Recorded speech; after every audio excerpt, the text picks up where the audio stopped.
Hoje, Mercadão da Bola, cara. Eu sei, eu não falo isso tem muito tempo, mas voltamos com essa série que eu gosto tanto e hoje a gente vai comentar algumas notícias e rumores de transferências que estão acontecendo no momento atual. Nós temos Thiago Silva para o Porto, nós temos aqui Niklas Füllkrug para o Milan como centroavante, temos algumas opções para Roma também, estão de olho em alguns jogadores, um deles do Manchester United. Temos Semenyo e a novela dele, qual time de Big Six ele vai jogar, no Arsenal, no Chelsea, no Manchester City, quem será que vai levar ele, cara, a gente vai conversar sobre isso também. Temos o empréstimo de Endrick pro Lyon, né, ele que tá sendo emprestado e tava sem espaço no Real Madrid, a gente vai conversar sobre isso também. A gente tem aqui o possível novo zagueiro do Barcelona, cara, Bastoni é um nome bastante vinculado e muitas outras pequenas coisas aqui que a gente vai acabar conversando aqui, batendo esse papinho aqui no Mercadão da Bola. Pra você que não me conhece, eu sou o Corvo, bem-vindo ao Plano Blues. Bom, cara, vamos começar esse Mercadão aqui, não tem tanta notícia assim como normalmente eu fazia mais cheio, mas isso vai me dar espaço pra poder comentar cada uma delas. O primeiro nome que aparece aqui é Raspadori, com a possível chegada a Roma, ele que tinha acabado de se transferir pro Atlético de Madrid. Uma transferência que eu achei muito esquisita, cara. O Napoli pagou 26 milhões nele e ele foi pro Atlético de Madrid por 22. Eu não via muito sentido em um jogador italiano como ele ir parar na La Liga, até porque não era um perfil assim que mudaria tanto a vida do Atlético de Madrid. Eu achei esquisito e hoje, pelo que eu entendo, ele vai acabar voltando aí pra Roma, seria maravilhoso. O Atlético de Madrid pode até ganhar um lucro em cima disso, pode pegar um valorzinho ali um pouco mais cheio. Acho que vai ficar bem perto da casa do que eles compraram também. Eu acho que o Atlético de Madrid comprou ele só pra completar o elenco, pra ter opção pra temporada, mas eu achei uma contratação esquisita, ok? O Atlético de Madrid poderia ir atrás de jogador melhor e já tinha opções dentro do próprio elenco, então eu não entendi muito bem. Raspador é um jogador super interessante, né? Ele é meio que o segundo atacante que pode quebrar galho de 9 nas pontas, ele é um jogador versátil. Acredito que ele cabe ali dentro daquele esquema que tem dentro da Roma e ele vai ajudar bastante o time deles. Muito mais útil pra Roma do que pro Atlético de Madrid, então tenha isso em mente. Só pra deixar claro, eu acredito que essa contratação, esse rumor, deve se concretizar nessa janela ou nas próximas. Acho que é uma excelente opção pra ambas as partes. Ambos saem ganhando com essa venda. Temos aqui Zirkzee pra Roma também. Zirkzee que é do Manchester United. Eu não sei se eu venderia Zirkzee. Ele não é incrível em campo, mas ele mostrou sinais positivos de evolução. Eu não entendo por que o Manchester faria essa venda, né? Talvez até empréstimo e tudo mais. Eu acho estranho. Mas o Manchester United hoje no mercado, ele pode ir atrás de alguma peça que faça a substituição de Zirkzee que seja mais interessante para o elenco, cara. Tem nomes aí super interessantes. Se eles contratarem hoje, por exemplo, Ndiaye. Ndiaye pode jogar na vaga onde fica Matheus Cunha e Matheus Cunha pode jogar de 9 também. Então, eles têm opções ali para poder substituir Zirkzee muito fácil. E talvez eles ganhem uma grana muito boa vendendo Zirkzee para Roma. A Roma também ganharia muito com isso, porque ele pode jogar ali como aquele meio atacante por dentro, assim como eu falei do próprio Raspadori, e ainda pode jogar de 9. Então, para Roma é bom, ele é um jogador que na Série A italiana mostrou um futebol excelente e talvez ajude bastante o time da Roma e não o time do Manchester. Apesar de que, eu volto a falar, eu acho que tem sinais positivos dele aqui, sinais de evolução dele dentro do Manchester United. Eu não acho o Zirkzee um jogador ruim, ok? Eu acho que só que ele teve algumas dificuldades quando entrou e ele não é um jogador inútil, todo jogo ele consegue entregar alguma coisa. Então eu acho que pode ser bom pra ambas as partes acontecer, se for por um bom valor. E a Roma e o Manchester United saem ganhando, mas eu acredito que ele pode continuar também. Temos aqui Niklas Füllkrug pro time do Milan. Ele que é o herói dos oprimidos, o herói dos desacreditados, né? Ele foi muito importante pro Borussia Dortmund conseguir chegar na final da Champions League, pra quem não sabe, né? Pra quem não conhece ele, um excelente centroavante, um cara assim, realmente a mais, dedicado e um jogador interessante. Só não entendi por que o West Ham, né? Quando ele foi contratado eu fiquei meio confuso. Parecia que eu tava vendo um déjà vu do Scamacca no West Ham, que também não foi uma boa opção. E fez parecer com que Scamacca fosse um jogador ruim. Até hoje eu leio pessoas falando isso. Sendo que Scamacca era muito bom, cara. É um jogador excelente. Hoje eu pago um pau incrível pra esse cara. E Füllkrug é a mesma coisa, cara. Ele pode parecer ruim porque ele tá no West Ham. E talvez não seja o jogo que ele quer jogar, mano. Com bola no pé, com qualidade, com volume, ele mostra muito mais. E ele pode ser um atacante interessante pra o esquema do Milan, ok? O que Allegri faz hoje combina com o estilo de jogo de Füllkrug, que já jogava com a dupla ali, né? Quando ele era do Werder Bremen, né? Um jogador muito importante do Werder Bremen fazia dupla com ele ali, que era uma dupla de atacantes ali. Ele já tá meio que habituado a isso, então acho que pelo encaixe, pela idade, experiência, por ele ainda tá com 32 anos e não com 36, acho que ele pode ser útil pro Milan durante alguns anos. Não sei se como titular e não sei se ele vai brilhar tanto, mas tem sinais aqui de que isso aqui pode encaixar muito bem, ok? Eu gosto da junção, porque é um jogador que eu acho que vai cumprir bem o papel. Deixo isso bem claro pra vocês. No West Ham também não acho ele horrível não, cara. Eu realmente não achava ele horrível não. Eu só achava que tinha um certo desencaixe ali. Acho que pode ser bom pra ambas as partes. O Milan pode arrumar um centroavante de qualidade por um bom preço, claro que sempre lembrando da idade dele, e o West Ham pode ganhar uma graninha ali pra poder reinvestir no elenco. Acho que é isso. Esse é o sinal. Você, torcedor do Milan, queria saber sobre isso aqui. Tá aí sua resposta. Eu acho uma opção interessante. Temos Endrick emprestado pro time do Lyon e o Real Madrid vai se arrepender.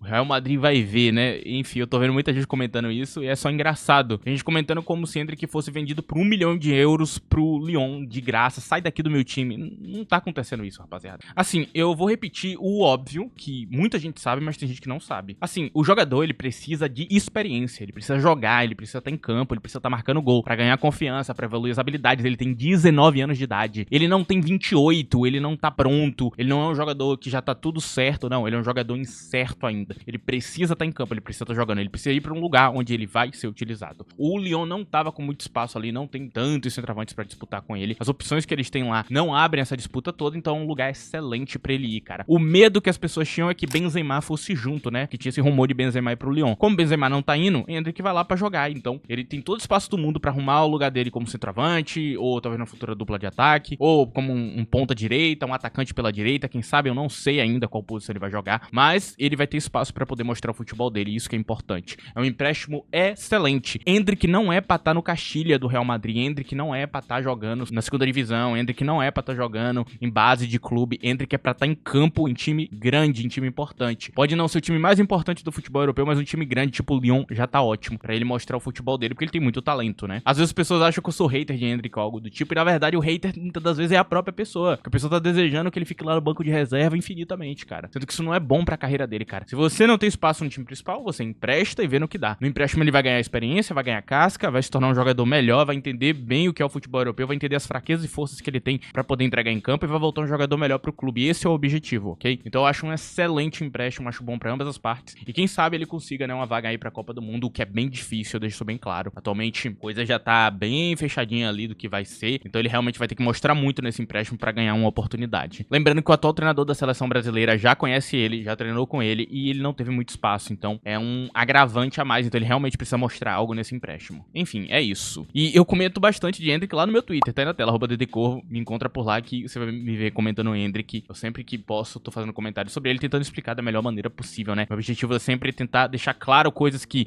são simples pra mim ou até pra outras pessoas, mas que muita gente não sabe. Por exemplo, agora sobre esse empréstimo, eu vejo muita gente falando mal dele, sendo que é algo, no final das contas, positivo pra ambas as partes, ok? Então me segue lá. Temos aqui Thiago Silva pro Porto. Cara, isso aqui é surpreendente. E eu vou falar uma coisa aqui que é muito bom de ficar claro. Thiago Silva tem 41 anos de idade, cara. Esse homem tem 41 anos de idade. E no Mundial de Clubes ele era um dos melhores em campo. É isso que eu quero deixar claro pra vocês, cara. Eu não sei explicar esse cara não, mano. Ele fez algum pacto com sei lá o quê. Porque assim, mano, com 41 anos de idade, a maioria dos jogadores não tem o ritmo pra jogar do jeito que ele tá jogando, com uma minutagem tão alta, estando tão presente. Ele veio de graça pro Chelsea, fez história, conseguiu fazer o Chelsea campeão. Ele foi fundamental para o Chelsea ser campeão da Champions League. Ele é uma das figuras que foi realmente muito importante, assim, topo. Vários outros títulos, não tenho o que falar, eu amo o Thiago Silva. Fluminense, ele vai pra lá e o Fluminense faz uma campanha histórica com ele ali. E o Fluminense hoje é um time muito competitivo, inclusive no último duelo conseguiu ganhar do Flamengo, não foi? Então tá aí a resposta pra vocês, ele é muito importante. Sempre vejo torcedores do Fluminense, inclusive eu acompanho um bastante, né, que é Fred Caldeira. Ele sempre fala muito bem dele, então como eu não posso acompanhar todos os jogos, eu vejo a opinião dele e eu acredito muito no que ele fala, então realmente eu levo a sério a importância que ele dá a esse jogador e agora ele vai de graça pro Porto. O que pra muito torcedor, talvez, de Portugal, não acho que é pouca coisa, não é. Eu reclamei da zaga do Porto e eu não tava brincando. Teve gente que veio defender, torcedor do Porto, não adianta você vir defender algo que não está em nível com os adversários, você precisa reforçar, você precisa chegar lá no Porto e falar, ó, a gente precisa de zagueiro, um zagueiro melhor e tudo mais. E eles trouxeram a opção excelente, cara. A chance do Porto ganhar a Europa League aumenta muito com a contratação de Thiago Silva, cara, muito. Porque ele não só vai trazer um jogador bom pra campo, um zagueiro bom pra campo, como ele também vai trazer inteligência, leitura, organização, é como ter um segundo treinador em campo. A experiência dele vai ajudar o treinador inexperiente do Porto, que tá começando agora. Thiago Silva pode ser fundamental pro Porto ganhar. Pode ser exatamente o que faz o Porto ganhar a Europa League. Eu não tô brincando com você quando eu falo isso aqui não, cara. Contratação maravilhosa, de graça, de graça. O cara tá indo de graça pro Porto pra talvez ganhar uma última Europa League e ganhar mais um título. Eu não tô brincando, velho. Isso aqui pode mudar completamente o cenário de Europa League, cara. É isso que é a contratação de Thiago Silva. É a melhor contratação dessa janela, cara. O Porto acertou bastante. 41 anos, mas se ele jogar minimamente o que ele vem jogando ali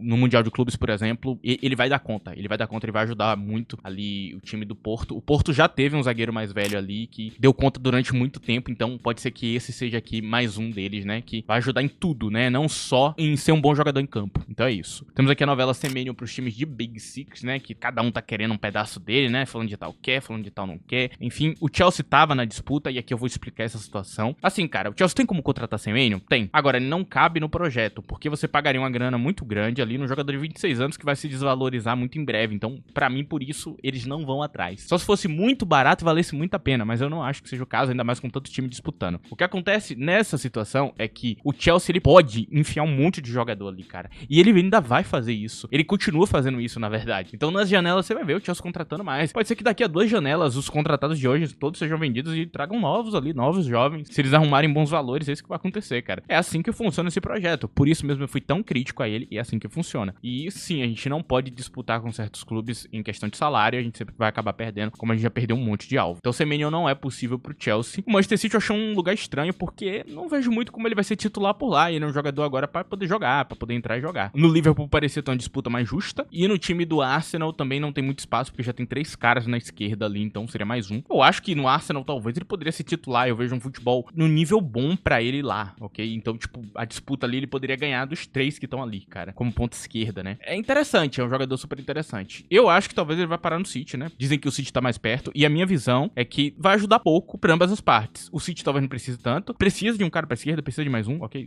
Tá certo isso. Só que ele vai ser reserva de Jeremy Doku que tá voando. Não tem como tirar esse cara de campo, mano. O cara é um absurdo nessa temporada, então é um lugar arriscado pra ir, cara. Tem outros times que precisam mais de Semenyo do que o time do City, é o que eu penso, mas o City sempre acaba, né, concentrando grandes jogadores. Se ele aceitar ser reserva, tá tudo certo. É um jogador que é bem dedicado em campo. Ele é muito dedicado mesmo em campo. Não tenho como reclamar disso aqui, cara. Realmente, então ele é um jogador que talvez agrade bastante o Guardiola. Temos aqui agora notícias mais rápidas, né? Vinícius Júnior continua com o futuro incerto. Tudo indica que Vini vai acabar saindo do Real Madrid em algum momento, ok? Eu não tô brincando quando eu falo isso aqui com você. Os sinais é que ele vai acabar saindo, não que ele vai renovar, cara. Tem todo o sinal de que isso vai acabar acontecendo. Tem a disparidade de salário entre ele e o jogador principal do elenco. Tem a questão dele não tá querendo assinar um novo salário. E ele vai ter propostas incríveis de vários times, incluindo o Paris Saint-Germain, provavelmente. A Arábia Saudita, né, que vai pagar coisas que realmente são interessantes pra ele. Então ele pode realmente acabar saindo, cara. E isso é um sinal que talvez o Real Madrid vá reformular muito em breve. Eu irei fazer um vídeo separado sobre isso, cara. Temos aqui Cláudio Echeverri indo pro time do Girona, lembrando, o Girona é um time satélite do City. Então, Echeverri, que faz parte ali do City, vai ser emprestado pra lá pra ganhar minutos. Inclusive, né, o City sempre empresta ali jogadores pro Girona, eles sempre acabam ajudando. O Girona precisa do que for pra poder melhorar o elenco ali, porque tá faltando um jogador, cara. E como tá faltando? Eu acho que o encaixe de treinador com ele é interessante. Esse treinador mostra ali que ele pode melhorar bastante os jogadores, pode ser bom pra ambas as partes. Acho um bom empréstimo. Ele tava de lado ali, né, no time do Bayer Leverkusen, então é um lugar legal pra ele ir, cara. É algo que talvez no futuro você escute falar muito positivamente, né? Temos aqui Caio Jorge pro West Ham como opção de camisa 9. O West Ham continua ali na procura de camisa 9 e deve continuar nas próximas janelas, ele é uma opção. Não gostei tanto de Caio Jorge no futebol europeu, pra ser bastante sincero com vocês. Eu quero que ele fique no Brasileirão, mano. É isso. Minha visão sobre Caio Jorge é essa, cara. Ele tá jogando bem lá, deixa ele lá uns anos, tá ligado? Eu acho que não vale a pena já sair de novo, não. Fica lá, se consolida, ganha confiança, melhora como jogador e depois vai pra Liga Europeia. Eu acho que talvez não vale a pena pra carreira dele, cara. É um rumor, assim, que eu particularmente não gosto. Eu prefiro que ele fique por lá mesmo. O PSG está de olho em Rudiger. Essa aqui eu não sei se é verdade, né? Lembrando que eu tô comentando alguns rumores, tem coisas que estão confirmadas, mas a maioria é rumor. E eu não faço ideia se é verdade, cara. Mas, assim, é interessante. Pra completar o elenco, é interessante. Pode ser interessante também pro Real Madrid, que quer reformular ali com mais jovens e tudo mais. Então, pode acabar acontecendo. Quem sabe o Rudiger pare no Paris Saint-Germain, cara. Temos aqui Bastoni e Nico Schlotterbeck como opção pra zaga do Barcelona. E eu comentei sobre essa opção e veio gente falar, né, que da onde é que vai sair o dinheiro? Da venda de algum jogador, meu amigo. Assim, o Barcelona não acho que ele vai manter o que tem hoje como estrutura, cara. Não acho. Eu acho que o Ronald Araújo, por exemplo, tá bem ameaçado ali, cara. Eu acho que daqui a pouco ele sai. Quando ele sair, você vai ter uma graninha legal ali, você vende mais um jogador, você compra um zagueiro de boa qualidade. O salário também tem espaço de folha salarial. Deve sair alguns jogadores muito em breve ali e a folha vai ficar ainda mais aberta. Então, sim, rapaziada, o Barcelona você sempre tem que contar que ele sempre pode vender um jogador, arrecadar a grana e botar de novo em outro, cara. Ainda mais se for um formando, né, que dá ainda mais dinheiro na hora da venda. Então, sei lá, mano, tem como sim. Entre Bastoni e Nico Schlotterbeck, eu acho que Bastoni é mais interessante pro time do Barcelona, porque ele me parece um jogador mais inteligente em campo, cara. É a grande diferença entre os dois. Eu prefiro o Nico Schlotterbeck em todo o resto. Eu acho o Nico Schlotterbeck mais jogador. Ah, será que o Nico Schlotterbeck é bom na linha de impedimento? Aí eu não sei, cara. Aí eu já não sei o que falar. Mas eu sei que Bastoni é bem competente nessa parte. Talvez ele seja mais interessante pro Barcelona, cara. Por causa desse detalhe de linha de impedimento. Se fosse qualquer outro clube, eu iria em Nico Schlotterbeck. Barcelona, que é muito chato nessa parte. Quanto melhor você faz, melhor é a defesa do Barcelona. Eu acho que esse diferencial faz com que Bastoni ganhe um a mais ali. Eu sempre falo isso, né? Sobre questão de inteligência em campo. Eu acredito que Bastoni talvez traga um a mais. Volto a falar, o resto todo do Nico Schlotterbeck é superior. No meu ponto de vista, claro, você pode pensar diferente. Pode ficar à vontade pra discordar. Enfim, temos aqui também o rumor, né, que o Chelsea está oferecendo alguns de seus jogadores pra poder vender, né? Um deles é Disasi, que ninguém tem interesse normalmente, então eles vão ter que oferecer ali, tentar fazer uma promoçãozinha pra poder se livrar dele. E também nós temos o tal do Raheem Sterling, que também tá sem espaço. Dizem também que eles estão oferecendo aí pra alguns clubes e provavelmente ninguém quer. O Chelsea ainda tem muito jogador pra vender, cara, porque realmente o time é inflado, é cheio e não tem muito espaço pra esse jogador brilhar e não joga bem, então não adianta manter ali, cara. É outra venda que eu acho que vai acabar acontecendo. Enfim, cara, acho que o Mercadão ele tá acabando, né? Comentei tudo que eu tinha pra comentar. Eu poderia fazer um vídeo separado de todos esses jogadores aqui, ficar enchendo linguiça, mas eu quero comentar um pouquinho de cada um aqui por cima, num vídeo mais interessante pra você poder saber o que é que tá acontecendo, entender bem ali qual a dinâmica, se tem encaixe com o time, se não tem encaixe. Esse é o objetivo. Se o jogador tá bem, se o jogador não tá bem, se o jogador pode ser interessante ou não. Esse é o objetivo desse Mercadão, né? Passar esse tipo de informação, agregar valor pra vocês, é isso que eu tô fazendo aqui. Então por isso que foi desse jeito, né? Eu poderia fazer diferente, mas não tô afim. Quero fazer um negócio mais didático. E é isso, cara. Acredito que eu passei tudo que eu tinha pra passar. Se você gostou desse vídeo, não esqueça de deixar o like nele, é muito importante. Tem também a opção de hype na aba de comentários pra poder ajudar com esse vídeo. E você também agora tem o Seja Membro ativo, você pode se tornar membro desse canal e ajudar esse canal aqui a continuar. A ajuda de vocês é fundamental pra que eu continue com isso aqui, cara. Então não esqueça do like, hype ou qualquer outra coisa que você queira contribuir com o canal. Muito obrigado pela sua presença, você que vê o vídeo por inteiro, você que ajuda o vídeo de qualquer maneira e acaba interagindo aqui com o canal. Muito obrigado mesmo. Nos vemos em outro vídeo. Tchau.